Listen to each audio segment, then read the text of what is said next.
C'est ce mercredi 18 août qui fait une année, jour pour jour, depuis que l'armée a intervenu entre le mouvement populaire formé par des associations issues de la classe politique et de la société civile et le régime d'Ibrahim Boubacar Keïta. Intervention militaire des entrailles de laquelle sortira la quatrième transition politique du Mali depuis l'avènement de l'ère démocratique en 1991. Après une année d'existence de cette transition, que peut-on retenir? Quelles sont les avancées et les manquements? Étant donné que la charte de la transition signée au lendemain de la chute du régime d'Ibrahim Boubacar Keïta, sous l'égide de la Communauté économique des États de l'Afrique de l'Ouest, CEDEAO, a acquis l'adhésion d'une bonne partie des mouvements et associations de la classe politique et de la société civile, la date du 18 août 2020 est une autre date mémorable dans le processus démocratique malien. Ce jour, tôt le matin, un groupe d'officiers des forces armées maliennes, FAMA, est descendu du camp Sounadjata Keïta de Kati pour prendre assaut le domicile du président Ibn Bamako et repartir avec lui et son premier ministre Boubou Cissé. De cause à effet, dans l'après-midi, c'est l'annonce de la chute du régime contesté par le peuple malien qui envahira le célèbre monument de l'indépendance nationale de Bamako-Koura où manifestants civils et hommes entrés y sympathisaient et fraternisaient déjà dans un élan de victoire acquise. Un renversement de régime, cette fois-ci, sans aucune descente du peuple malien versé ni pillage des biens publics et privés des innocentes populations. De cette date mémorable à nos jours, il y a un an. Un an à l'issue duquel beaucoup d'eau semble avoir coulé le pont des acteurs politiques civils et militaires. En effet, force est de constater que le bilan qui se dégage de la mise en œuvre de la feuille de route confiée aux nouvelles autorités dans le cadre de la charte de cette transition paraît mitigé. Entre lenteur, hésitation et suspicion politique de part et d'autre et la persistance de la crise sécuritaire dans les régions du nord et du centre du pays ainsi que du phénomène d'impunité, le processus de mise en œuvre de la feuille de route semble s'être ensablé et ce, malgré les lueurs d'espoir suscitées de ça et là. D'abord, au plan politique, la première erreur du régime militaro-civil aura été de mettre à l'écart l'aile civile du combat contre le système IBK. À savoir le M5 RFP dont le comité stratégique et l'autorité morale ont été les vrais meneurs de la fronde populaire contre le régime corrompu en place.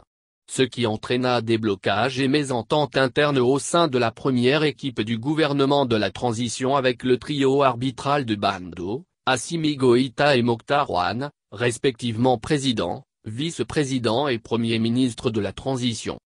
Comme l'enseigne un adage universel, dans l'union de trois, il y a implicitement un qui sera mis en minorité, c'est le tandem du président et du PM qui semblera s'afficher plus clairement dans le cadre de la prise des décisions inscrites dans le cadre de la mise en œuvre de la feuille de route de la transition.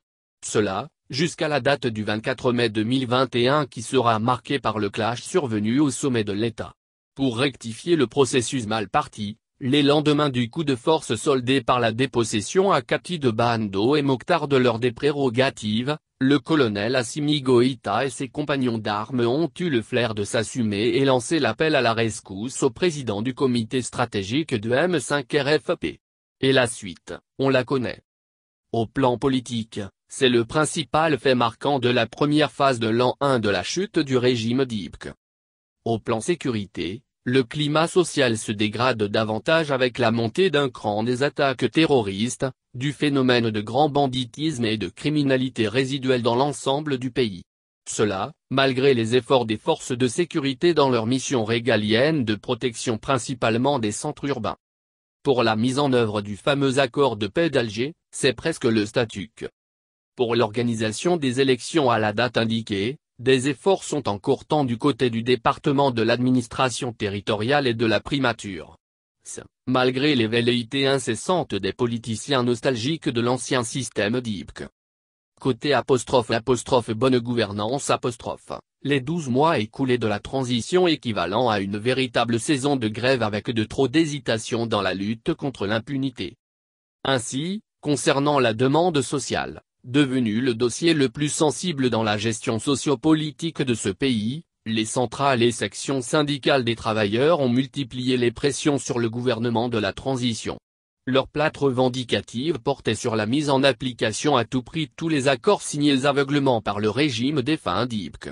Or, suite aux répercussions de la double crise sécuritaire, sévissant dans les régions du Nord et du Centre, et sanitaire, Covid-19, aggravée par la série de crises sociopolitiques de 2020 suivie du coup d'État militaire, les caisses de l'État sont vides.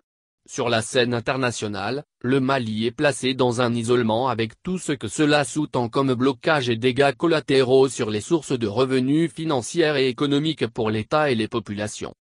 Au plan socio-économique, le coût de la vie reste cher avec l'inflation, les flambées des prix des denrées alimentaires et des biens de première nécessité.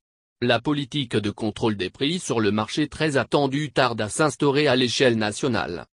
Pour ce qui concerne le chapitre ', lutte contre la corruption et l'impunité ', les yeux des Maliens restent rivés vers la justice à qui les institutions spécialisées, Bureau du vérificateur général, Casca, Oakley, ont transmis leur pile de dossiers mais sans aucune poursuite engagée effectivement contre les principaux accusés. Pourtant, de 2013 à 2020, sous le régime d'Ibk, le pillage des ressources de l'État et l'impunité ont été érigés en système au su et au vu de tous les contribuables maliens.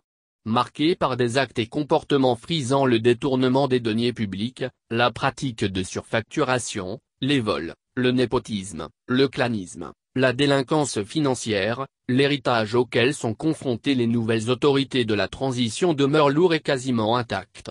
Le dossier de lutte contre la corruption et l'impunité reste pendant devant les juridictions compétentes en matière juridique.